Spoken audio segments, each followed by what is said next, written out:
afternoon, everyone, and welcome to Stock Market Today. Ali Forum and Ed Carson here with a look at what went down in the market today and this week. And Ed, what a very different picture that we are now seeing in the market today versus Monday. Yeah, it's sort of interesting. If you look at the weekly closes, the indexes sort of went nowhere, but boy, they went nowhere fast. And we want to take a look at a few stocks, Tesla, Snap, and Costco, which also all made nice moves today.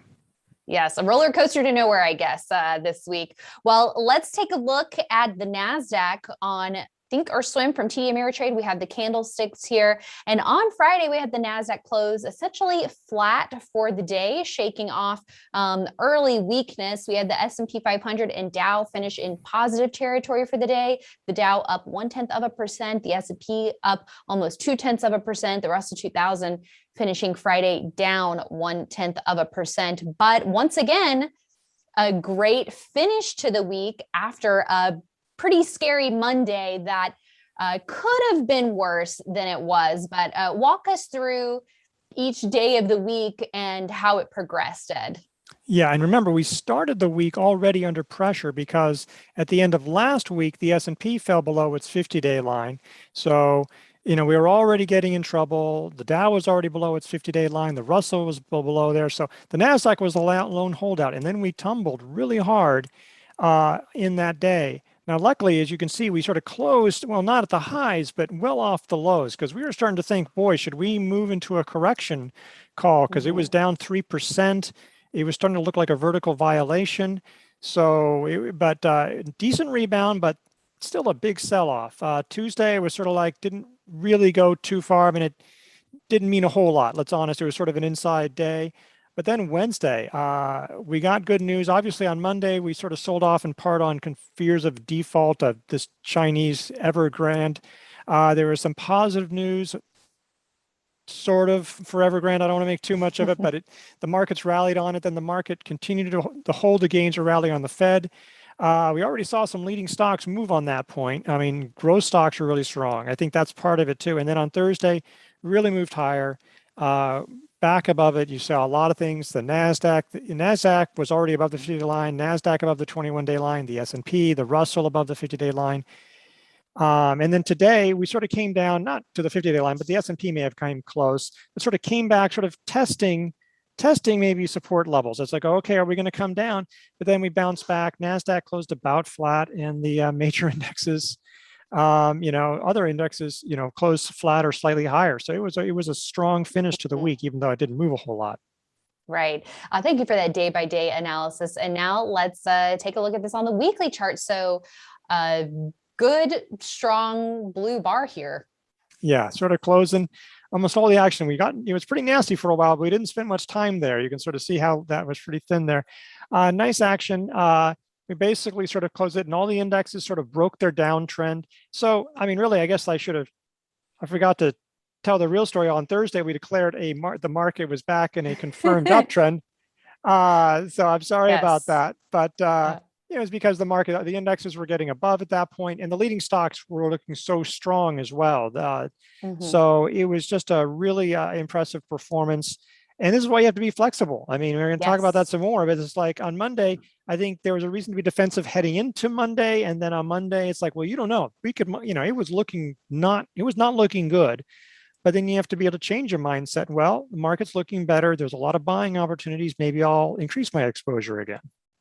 Right. Totally agree with you, Ed. And we will dig into that a little bit more in our battle plan for the week ahead after we provide even more perspective to the market action this week. So now let's take a look at MarketSmith. I'm going to pull up the S&P 500 so we can take a look at that action for the week. You mentioned last week, not only did we come down below the 50-day line, but undercutting those recent lows, but a similar picture in terms of the day-by-day progression. So good to see the S&P also back above its 50-day and 21-day lines.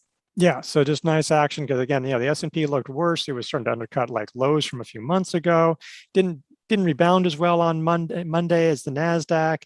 We had that sort of floppy, not a good close on Tuesday, which was sort of common throughout. but we're back. I mean, a little bit. We'll see. I mean, it was definitely some nice action in that regard. Heading in the right direction. And now a quick look at the Dow as well, still below its 50-day line, but above the 21-day. And if you draw a trend line, sort of like that, it's back above that trend line. So that's good at least. So it looks like hopefully next stop would be the 50-day. Yeah, and this sort of reflects the energy and financials coming back. And that was definitely, there was a lot of breadth to the market leadership for sure. There's a lot of nice stocks, and the Russell's sort of part of that, down today, but definitely better than where it was. I mean, going below the 200-day line and then to come back like that, very nice. There's a lot of sectors that did well this week. So that's another encouraging thing. A lot of leaders, but a lot of leaders from a lot of sectors, building materials, there's some retailers, obviously some tech, but there's just financials and energy. So it was a positive. So speaking of financials and energy, a quick visual look at that would be what we saw with XLF this week, XLE as well. And now let's also take a look at jets, and it looks like travel starting to come back too. Yeah, so that's a positive, and that's still pretty far down, but and a lot of airlines look like that, but it's positive. COVID cases are coming down worldwide in the US, and so it's a positive sign. And there's some hotels and some casinos that are coming up. There's Airbnb, not necessarily, they may not all be in this jets thing, but it's still that basic idea that, yeah, maybe travel will be back. And so that's a positive. That's nice action. Okay, well, it wasn't all butterflies and roses by the end of the week. XME not seeing quite the same bounce. So metals and mining didn't see the same bounce in the latter half of the week like some of the other groups did. And taking a look at a weekly chart here, down over 2% for the week, off lows, but this comes on the heels of a pretty bad week the week before too. Yeah, it's sort of like when you're already looking shaky, you just can't take more damage. If it hadn't been for that prior week, we'd be saying, oh, it wasn't that bad. It fell 2%, closed near the highs.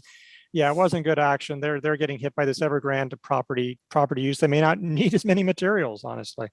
And providing further context, FFTY, so a proxy for growth, down a little bit on Friday, but a strong week this week. Ed, flipping on over to the weekly chart, up over 2% for the week. So pretty resilient here. If you look at the last 5 weeks or so, one down week in the middle of that, which was relatively mild by comparison, down about 1.8% a couple of weeks ago, but upside reversals in the last 2 weeks now at this point. Yeah, and that's really important. I mean, it was nice that the prior week it still rose, like growth was still going strong. So it was hard to get that worried, but it didn't look so great on Monday, but a really nice reversal.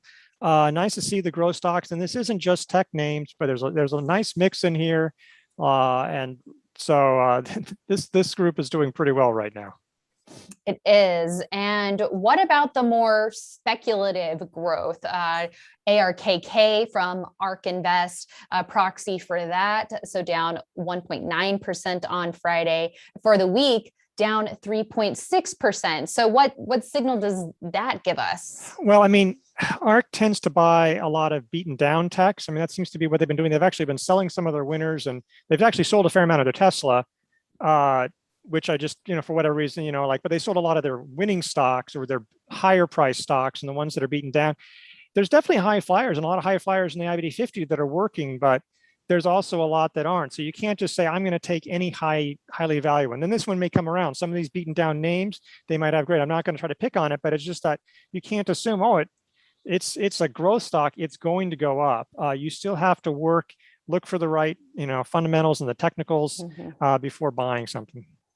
Yeah, be selective. And before we move on to Tesla, just as we wrap up this section of the overall market and going through that day-by-day analysis, there were buying opportunities as the week progressed. The beginning of the week, it was either time to take profits or cut losses, understandably. or make sure your big winners were holding key support levels. And in some circumstances, I guess if you're Charles Harris, who was our guest on IBD Live today, maybe Monday was a buying opportunity. But for sure, Tuesday, Wednesday, and Thursday, when we did put the market back in a confirmed uptrend, we were starting to see more setups. Yeah, I mean, there was a lot of setups. And I think that was one of the nicest things about Wednesday, too. It's like, oh, there's a lot of things already moving. The NASDAQ barely got over its 50-day line. And then Thursday, I wrote a story saying, oh, here's 17 stocks that flash buy opportunities. And that was just like a sample. It wasn't even like I wasn't going through and picking apart every one. There was a lot of nice action.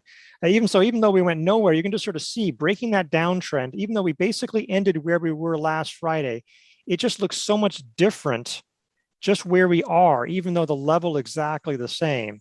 So yeah, it's hopefully investors took advantage of the latter half of this week.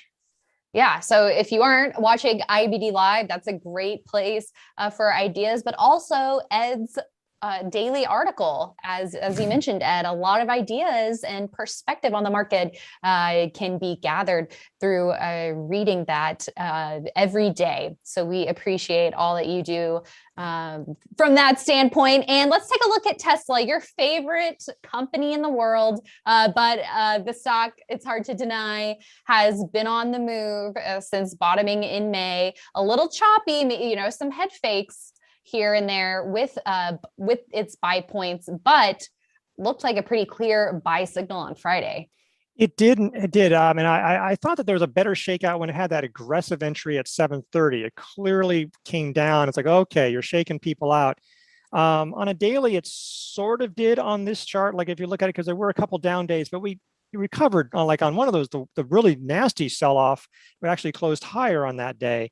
So that's the only concern I have. I mean, it's looking at it on a weekly, there is no handle. I mean, it's not showing up on a MarketSmith anyway, because it's a consolidation, but it's just continuing up. And so if you owned it already, nobody's going to be upset with the stock continuing to go up. I don't mean to say that, but it's just like, the only thing is, I'm not sure if you got a shakeout. I would have liked to have seen like at least one good down close, even better, a weekly close that was down and then come out, but it's moving higher. We did get a close below the 21 day. Yeah, barely. Above average volume. Yeah, I mean, it was there, but I just don't know how many people shake out. It just, you can't see it on a weekly. It's nice to see it. And it was very quickly about like, it's there. And it's not, it's a real handle and it's breaking out. It was nice volume. It's doing far better than basically any other auto stock in the last few weeks. So, there's a lot to commend for it. It'll be interesting. They're coming out with their latest beta today. Maybe a week from there or so, we're really going to see it branch out to everyone, or that who owns FSD. So that'll be a risk reward kind of situation, and we'll also get Q3 deliveries probably in a week plus. That can be a catalyst. Right, and approaching the 780 level, that seems somewhat significant if it can clear that. Yeah, that's another buy area. I mean, that would be a nice place to get above. And the relative strength has been picking up, and obviously it's well off its peak, but it's been trending higher for several months now. So it's at the highest level since like late April or so. So, there's a lot of reasons to be encouraged that if you own Tesla. And so today, a good place to add to an existing position as well.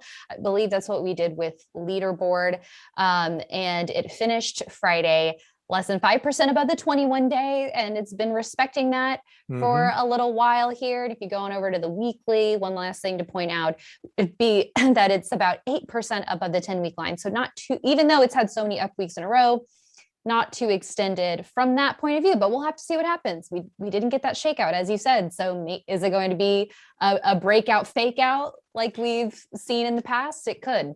It could also be one that just sort of pulls back a little bit and makes people worried and then goes up and has that pullback. I don't mean if you have a shakeout, it's like a disaster. It's always more fun to have the shakeout before you buy it. And it doesn't mean it will have a shakeout. It is. But that's why we like going through all those different scenarios, because if you have that plan going into a trade, you can know what to expect and know what you need to do in those different scenarios. And next on our list, we want to check in on Costco, COST. What a nice move by the end of the day for Costco. We looked at this in the morning and it looks like it strengthened by the end of the day, up over 3% and double the average volume behind the move. And this is coming on the heels of earnings, Ed. Yeah, it sort of started slowly and just kept on building. The relative strength line is at a new high. Yeah, I mean, it was just kept on building, and it's sort of like the day. I mean, the market was down to start, and then or pretty early on, and then built momentum. So, the stock sort of found support at its 10-week line on Monday, came off lows, and then just sort of stayed below its 21-day line for a few days, and now today to sort of ran through that. You could see a tiny little trend line if you want. That provided sort of that and earnings out of the way. We put it on Swing Trader, or not we, but the markets team put it on Swing Trader, and it's right there basically at record highs. That technically 469.87 is a 3 weeks tight that has already been there. So this was the first time to test the 10-week line since the late June breakout. So that's this is an opportunity to get into it because it really didn't offer opportunity until today, I'd say. Yeah, it checks off a lot of those boxes that we like to see, Ed. I think the one flaw might be the decelerating growth. 17% down from 21%, 7% on the bottom line down from 20%. Yeah, I mean, some of that's just sort of it's going to return to the norm. I mean, it had exaggerated because everybody was stockpiling. And so the comparisons are getting much more difficult. You can just sort of see how they ramped up and now we're coming back down. That's the one issue, is that Costco tends to have single digit or low, or low single digit, earnings and revenue growth. So that's one reason why it's not a long-term leader, because, and also it hasn't always had the greatest performance, but it's been in a nice run for the last several months for sure. Yes, it has. Okay. And last but not least, let's take a look at Snap. We've been talking about this one quite a bit this year, but I think especially after that earnings gap out of the base last quarter with strong numbers, I think it was a little tricky in that period, but now racing to new highs this week, an exclamation point, ending the week with a nearly 5% gain, above average volume. But this definitely seems like one that you could have initiated early on in the week and continued to add throughout the week. Yeah, that may have been the way to go, because we've been looking for, and you talk about a lot, like trying to get the early entries. Obviously, this, that's a great trend line right there. And it's interesting. It happened on Tuesday. That was on Tuesday. The market didn't go anywhere, and this closed at highs. Well, it really wasn't a good day. And so it might have been like, I don't know if I want to buy. A tough day to buy, Tough day to buy. But Wednesday, that offered opportunities. It actually came down. It was up there, and then it cleared that short-term high. So there was lots of reasons why you could have bought Wednesday. Wednesday seems like the safe day to buy it. And then it just kept on going. Today it broke out. It's still in buy range from that, though it is getting a ways from the 10-week line. But this is sort of like, in many ways, the stock of the week. It may not have been the biggest winner, but it feels like early breakout or early buy opportunity, multiple opportunities, and this keeps running. Right, because where it stood Monday, it did decline 4%, but it didn't undercut the recent lows and held pretty darn close to the 50-day line. So maybe a little subliminal or, tiny sign of strength there compared to other stocks. But what a great finish to the week for Snap. Okay, Ed.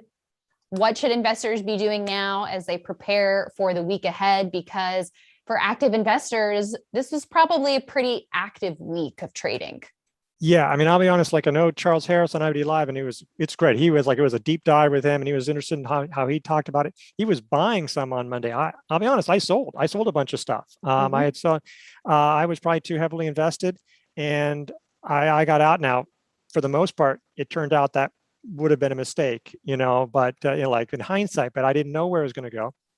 But I had to turn around, and I turned around and I bought some more coming later in this week. And, whatever you did, whether if you bought, sold, took down exposure, if you added, there was a lot to do. There was a lot of opportunities to maybe reduce exposure, add exposure, and you have to be flexible and adjust with the market. Don't say, well, I think I know what the market's going to do. I'm going to do this. There's only a handful of people I'm going to let do that. And maybe Charles Harris is one of them, but for most of us, we should try to like just pay attention to what the market is giving you, and play off of that, not try to dictate to the market what's going on. Yes, and being flexible, as you mentioned, because even though we did close off pretty well off of the lows on Monday, it could have gotten worse from there. So you can't also think, oh, we're only going to have one day of weakness. Now I'm pushing all my chips to the center on that kind of day. So I think being open-minded, and it's a tricky game, right? To know how to make those shifts. But of course, yeah, hindsight's 2020. But if you take what the market gives you day by day and stay open-minded, because even in the middle of the week, our audience was, understandably still very cautious on the market. But if that sort of mindset prevented you from taking some of those buy opportunities or nibbles or starting to get back in, then some investors may have missed out on the ripe opportunities that were out there this week. That's right. And I still think it's like, look, after this week, you still want to look at your portfolio. Are you in the right stocks? I mean, you might have held on to stocks and you go, really, should I have held on to those? Are those the real winners, or should I shift over? Or maybe you're doing great. You're right in sync with things, and that's great. But redo your watch list. I mean, for goodness sakes, if you've this is a week to look at your watch list, because a whole lot of stocks that probably came on and off, either because they broke out or went further down or what have you. So definitely go through that and cast a wide net. There's a lot of sectors that are doing well right now. So you want to be ready. If this market keeps going higher, there will be opportunities in the next few days with more stocks breaking through. Well, what about for investors who did substantially reduce their exposure between, last Friday and early this week? Do they go on a spending spree and go all the way, back on margin now, and just any shiny object that they see, add it to their portfolio? Sort of like this, if you're going to go really fast, knowing that there's curves, you've got to really know how to put on the brakes too. You've got to be able to know, are you the kind of investor who can get out, scale out, maybe, take some partial profits and then get out before things get too bad. So you have to sort of know your own self. You can't just be somebody, I really know how to step on the gas, but I'm not really good with the brakes. That's not, you're going to crash if you do that. So I just think, but you take it day by day. Like if you add into it, you can sort of scale in. You say, if you scale in, you're like, okay, market's doing well, I'm going to add a little bit more. Oh, I'm getting some gains in that. I'll either add to that position or take advantage of some other opportunities. And you can do it a little faster when the market's rapidly picking up speed. But don't try to go all in one. Don't go like, I'm 10% invested now, I'm 120% invested overnight. That's probably not the way to go in most cases. Yeah. And as our experts on IBD Live always say, you got to be selective and don't chase either. We still prefer those earlier entries if we can get them versus buying not just on a breakout, but maybe getting overly excited and buying a stock when it's extended beyond even that traditional 5% buy zone. Yeah, there's definitely FOMO you can get at that. It's like, so if you missed out on buying some of these, well, there are plenty of stocks. I can just think of like Microsoft or Google that are setting up. I'm not saying that there's a lot of stocks, AMD, that are setting up, they could be potentially actionable. They're right around the edge of things. You don't have to be chasing after a stock that's 8-10%, out of the buy area. So there are going to be some opportunities out there if this market goes well. And if the market doesn't go well, then then there won't be those opportunities, or they won't last long. All right, Ed, thank you so much for all that perspective. And we know you'll have more for us in your column coming up. So make sure you're following Ed on Twitter and checking out his content on investors.com. We will be back with more next week. So make sure you tune in to IBD Live in the morning, investors.com/IBD Live. And we'll be right back here after the close Monday afternoon. Bye, everyone.